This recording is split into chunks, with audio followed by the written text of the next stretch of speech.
tey nag peut-être li ñu fi taxoon ñu intervenir mooy li ay di jàmmat nag mooy fii ci département Bambey rawat nag ci district sanitaire bu Bambey dañ fi gis lu nu jaaxal loolu mais nag du gulet ndax wax dëgg yàlla ay at a ngi ci ginnaaw yi nii surtout ak régime bi nga xam ne moom moo fi nekkoon muy ci nguuru Macky Sall surtout danoo gis li jëm ci sunu wàllu santé bu Bambey ay recrutement yoo xam ni wax dëgg yàlla jaadawul ci yoon tegul ci yoon la moo tax ndax ñun dañoo xamoon ci recrutement surtout lu jëm ci wàllu santé booy recruter ci barab bi nga xam ne barabu santé la kat da nga fa war affecté ñi nga xam ni kat wax dëgg yàlla mooy ay faj ndax yaakaar naa population bi nga xam ni ñoom ñoo feebar ay fajkat lañ gën soxla mais malheureusement li ñu gis mooy au lieu ñu affecté fa ay fajkat wala soit ñu jël fajkat yi nga xam ñoom ñoo fi nekk dañuy jël dinu recruter ñoo xam ni amuñu benn rapport ak santé maanaam xamuñu dara ci wàllu wér-gu-yaram loolu la ñuy recruter fii loolu moo xew fii ci district sanitaire bu Bambey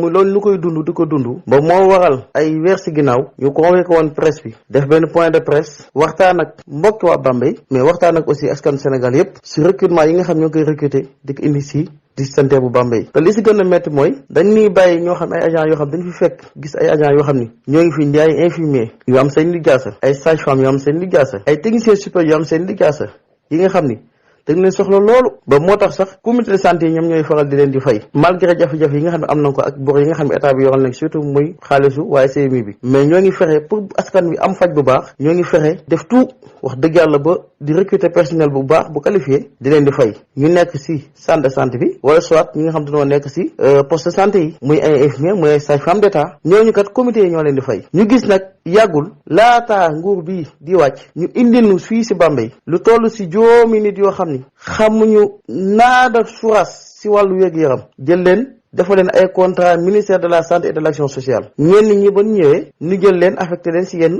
poste de santé yi affecté ci yenn poste de santé yi ñenn ñi ñu jël leen bàyyi leen ci hôpital bu mag bi te li ci gën a doy waar mooy ñenn ñi fi ngeen yóbbu sax mooy ci wàllu ay restaurant alors que ñëpp xam na ni kat restaurant moom wax dëgg yàlla centre de santé sax waxul am ay restaurant ban di fa jël di fa affecté ay nit koo xam ni contrat nga am n'est-ce pas bu ministère de la santé kon loolu mooy li nga xam ne wax dëgg yàlla ñun ñoo ngi koy ñaawlu bu baax a baax bàyyi ay agent qualifié bàyyi ay agent communautaire yoo xam ne ay agent de santé bàyyi ay chauffeurs yoo xam ne sax mënoon nga leen jël bàyyi pas mal de personnel yi nga xam ni am nañ ay seen liggéey wala am nañ ay qualification dina indil ñoo xam ne amuñu benn qualification seen tur sax mënuñu ko bind loolu wax dëgg yàlla nekk na lu doy waar nekk na loo xam ni it wax dëgg yàlla neexul ci xolu personnel bi nga xam ne ñoo ngi liggéey ci district sanitaire bu Bambey